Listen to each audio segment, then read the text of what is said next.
Hello and welcome to The Big Picture. Defense procurement has been a matter of innumerable controversies in this country for several years, as some of the biggest arms deals have all come under a cloud. The debate in this country over indigenization of military hardware has been on for several years. However, parallelly in the last few years, there has been a demand for opening up the defense sector to FDI.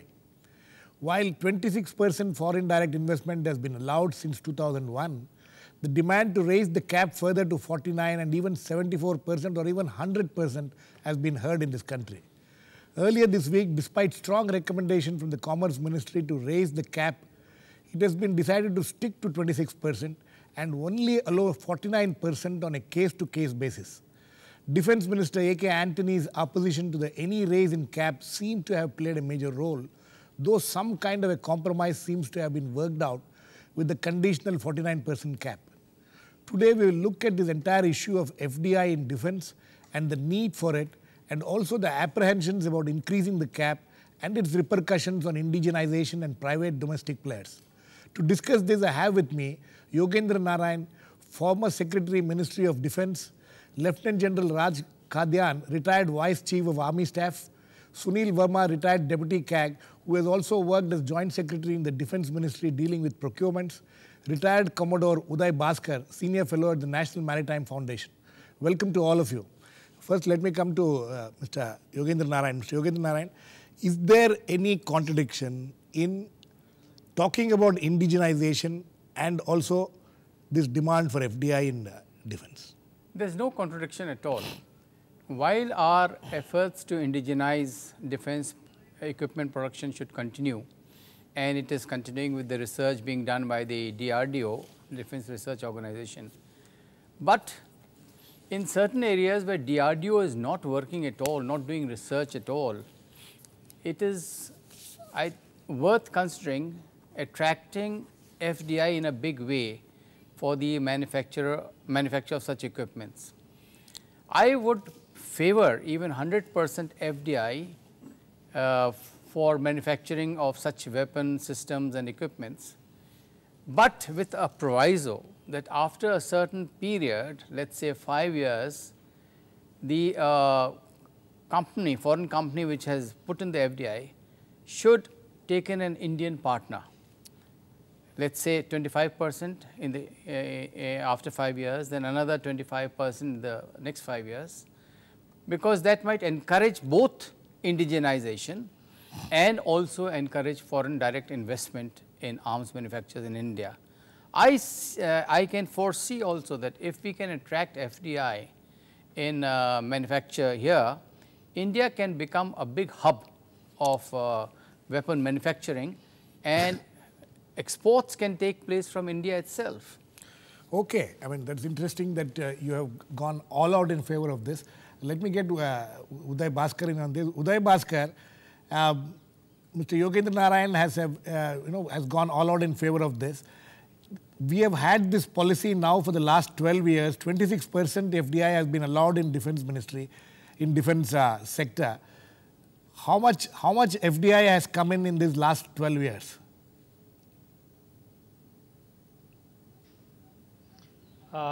Girish, I have very high regard for Mr. Yogendra Narayan. He is a former defense secretary, and I have had the privilege of working with him. And I think what he has said is actually spot on. I only hope that his colleague, who is now sitting in the same chair in South Block, would advise the minister accordingly, which is that if you look at the quantum of FDI that India has been able to either attract or generate because of its current FDI policy, the figure is very low by any yardstick, whether you look at it as an overall percentage of FDI that has come to India or even in any single sector. I just want to add one caveat that inasmuch as there is a lot of attention that has been drawn to the fact that the CCS has made a very dramatic or a very radical decision, the truth is very different. the cap on FDI on defense stays at 26%. That is exactly the point. And wherever there is a requirement, Yes. very grudgingly, the MOD has said Case that by we case will basis. review this on a case-by-case basis, which is the case of death. In the Indian system, for a foreign manufacturer, and we are speaking a few days after the demise by natural causes of the famous Mr. Q, we know what Bofors and Quattrochi had done to the entire Indian defense procurement industry and the bureaucracy and the armed forces. So I think the current decision by the CCS, with the greatest of respect to that esteemed body, it will have very little difference. Our FDI policy in defense is very inadequate, and I'm afraid unless somebody has the kind of objective courage that Mr. Yogendra Narayan has just shown on your channel, we would be frankly going round and round in the same kind of pattern, with generating very little FDI in a meaningful way in the defense sector. So you think that in these last 10 or 12 years that we have had this policy of 26%, it has not been able to draw any much, because I read somewhere the amount was absolutely dismal, not even a crore of rupees till 2010. That's what I read. I don't know how far it is correct. Well, it's not worth mentioning on television. It's not worth mentioning on television. Okay, we will not get into that. So, General Kadian, as a former general, do you think that the armed forces would like this to happen? You see, Mr. Nigam, we must look at the reality. Defenses require very huge expenditure. Yes.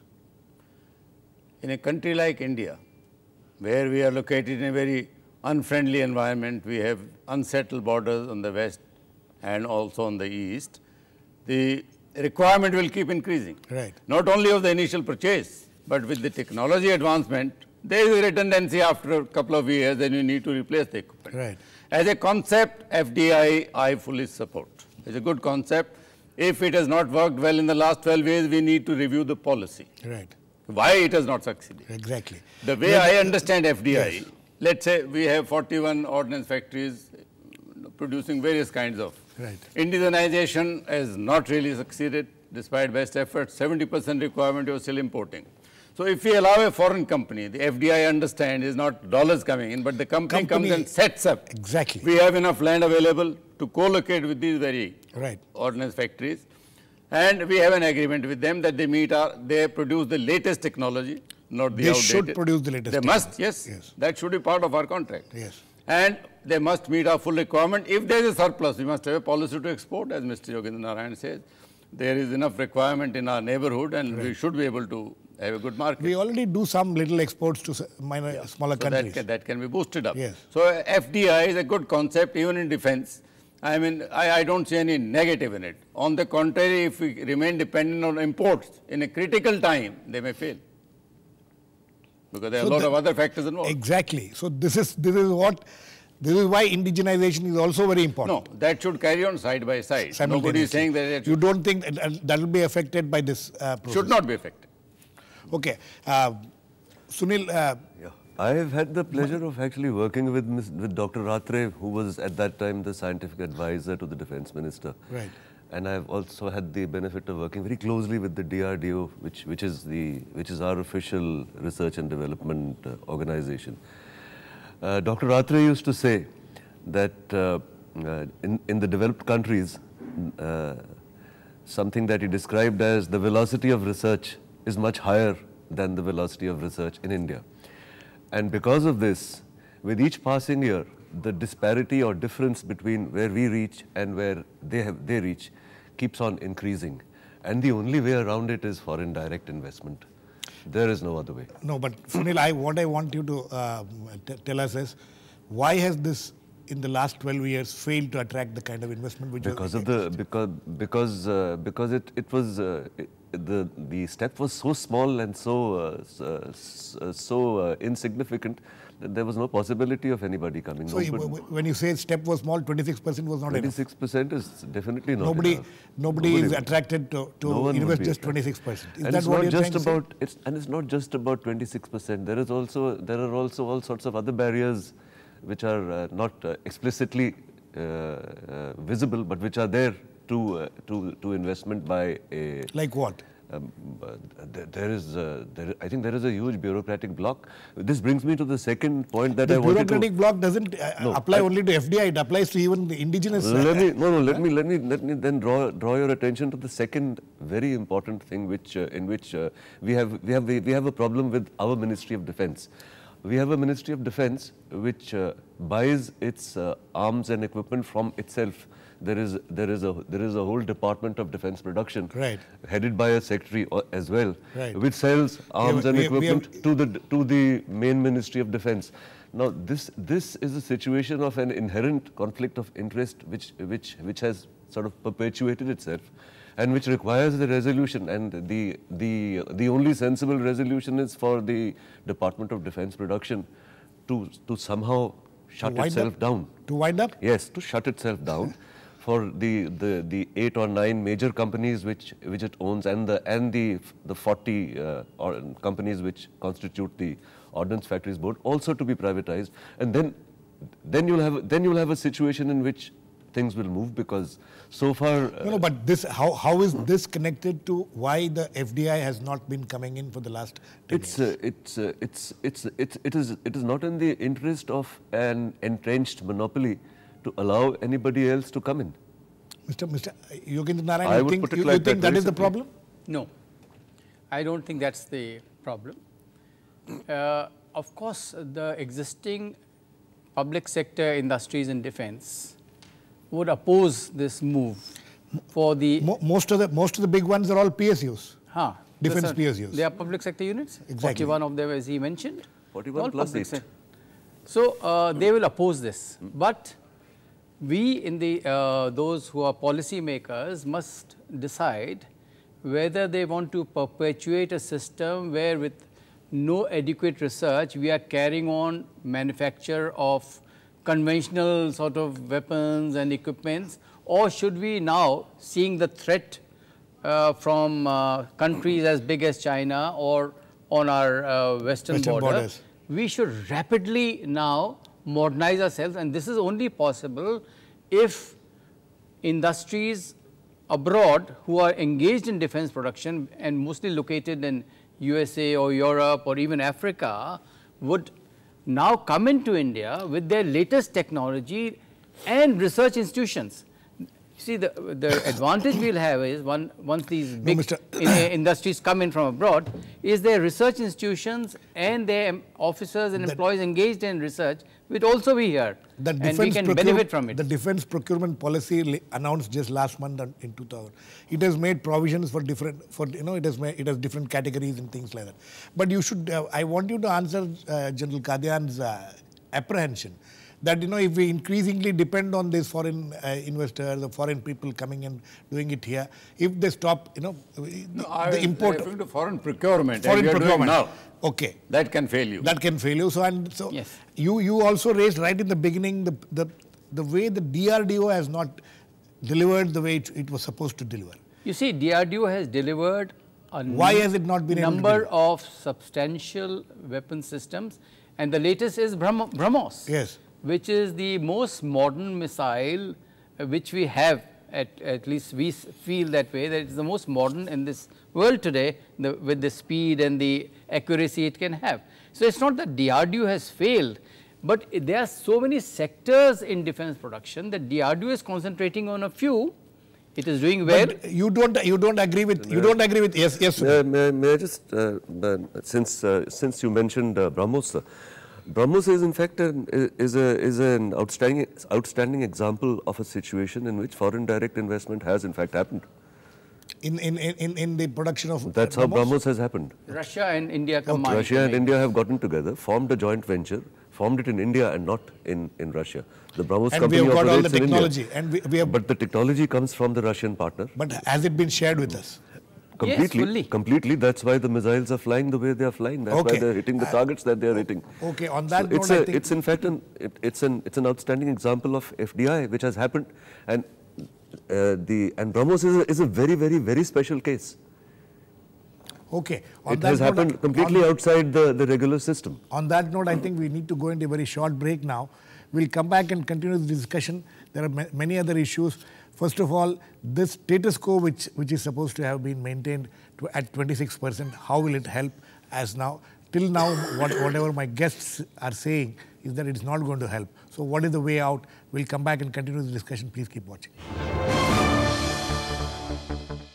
Welcome back. We are discussing the issue of FDI in defense and discussing what the need of it and also the apprehensions behind it.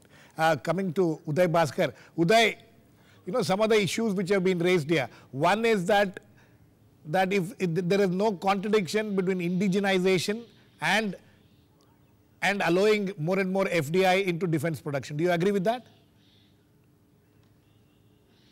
Absolutely. As a matter of fact, I would even suggest that indigenization will be enabled by very innovatively selecting what kind of FDI we bring into the country. But there's a bigger point, Girish, if I might just add, having heard the other panelists. Yes. I think the real sort of core of the problem is that the current Indian ecosystem does not enable or encourage any kind of meaningful FDI in the Indian defense industry. Right. Now, BrahMos is not the best example. If anything, it is the exception to the rule. Because just as Mr. Sunil pointed out, it is the only example we have, and it worked because BrahMos was supported at the highest level of the government by both India and Russia. Right. Now, we cannot have every FDI receiving that kind of attention. What we need, and I'm saying this as an analyst who's looked at this for 20 years, there is no objective logic as to why the Ministry of Defense has not encouraged FDI or even private sector participation in the Indian defense industry. But forget about foreign investors. We are supposed to have private... Indian private sector has been encouraged in an innovative way. Uday, we have, when 26% was allowed in 2001, the Indian private sector was given 100% opening into the defense sector. Why it has not worked? In the sense that Girish, because the government of India, the great octopus, what it did, as I said, the kiss of death, the procedures for any Indian private entity to enter into the sector is frankly fraught with both banana peels and all kinds of setbacks. We have not encouraged the Indian private sector. I have a counter question which we should ask on your channel. Yes. And this is something Indian parliamentarians, I hope those sitting in the Rajya Sabha would raise this. If the Indian automobile sector could benefit from FDI, in a country that till recently did not even design a single automobile, India has made very significant strides. How did they do it? Okay. It is because professionals were encouraged in the appropriate manner. Okay. Now, to say that we have 3 shipbuilding yards and we have 1 HAL and they are going to remain holy cows and we will not touch the labor laws, we will not touch the funding pattern, we will not touch the way they are going to index the cost of a platform, then that is not the way to enable any kind of private sector participation. Okay. So, unless we ask hard questions, I don't think we are going to get anywhere near useful answers. Okay. Yes, General Kadian, I'll come to you. General Kadian, you know what Uday Bhaskar is saying. Do you agree with that? And secondly, you think the armed force, there is some kind of a resistance by the armed forces to this proposal to increase the FDI in defense? Why do you think the present, there is a lot of discussion about how the present defense minister resisted the pressures to increase the FDI?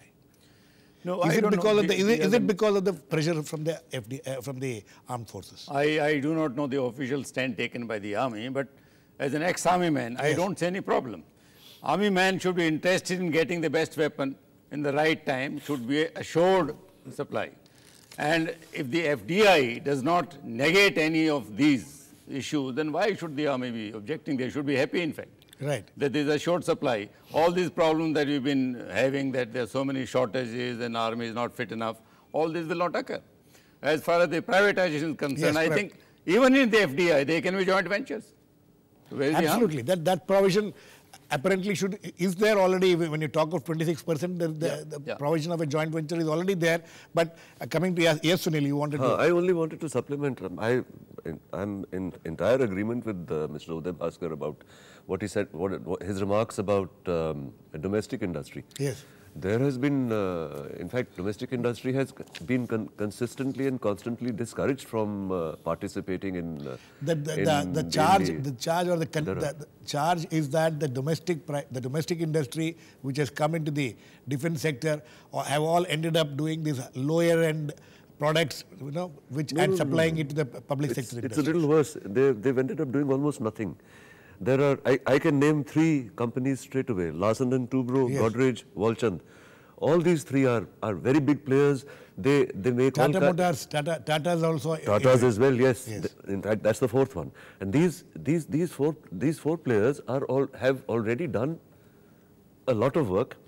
They have, I think when the Pinaka rocket development was happening and the vehicles which carry the rockets were being developed, the Tatas and L&T were both asked to develop the vehicles, and they both developed vehicles and developed them beautifully. Right. But when it came to give the contract, the Department of Defence Production was interested in giving it to somebody within the... Mr. Yogendra, this is the conflict of interest which he's talking about? Completely. You see, And that Because you didn't agree with him earlier. I don't know if This is the you conflict recall of this. I interest he's remember talking this is about. exactly how it Defense played out. production comes into which great itself difficulty. is in defense production, so they keep raising objections. That is why the private domestic players have not been able to make any impact.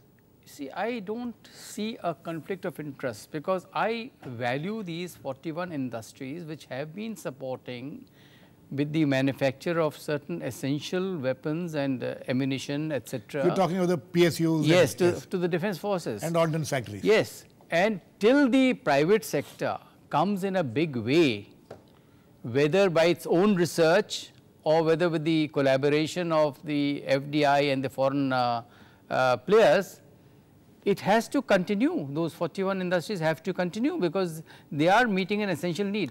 But it is now for the policymakers to ensure that as far as the weapon systems which are required by the defense forces are concerned, we have to modernize very speedily, and therefore this 1992, I just extent want of FDI This should be modernization. allowed to enable us to manufacture these weapon systems in India. No, Mr. Narayan, you please tell me, in 1992, a self-reliance committee was established under Dr. APJ, former President APJ Abdul Kalam, when he was the defense advisor. 21 years now, and they said the target which they had said was that there will be indigenization up to 70% by 2005. We are now in 2013, and now we are nowhere near that target. These are.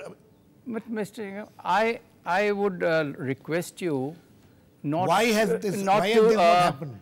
Not to fix time limits for research and then say that why has this not No, happened. I'm not talking of research. I'm talking of domestic.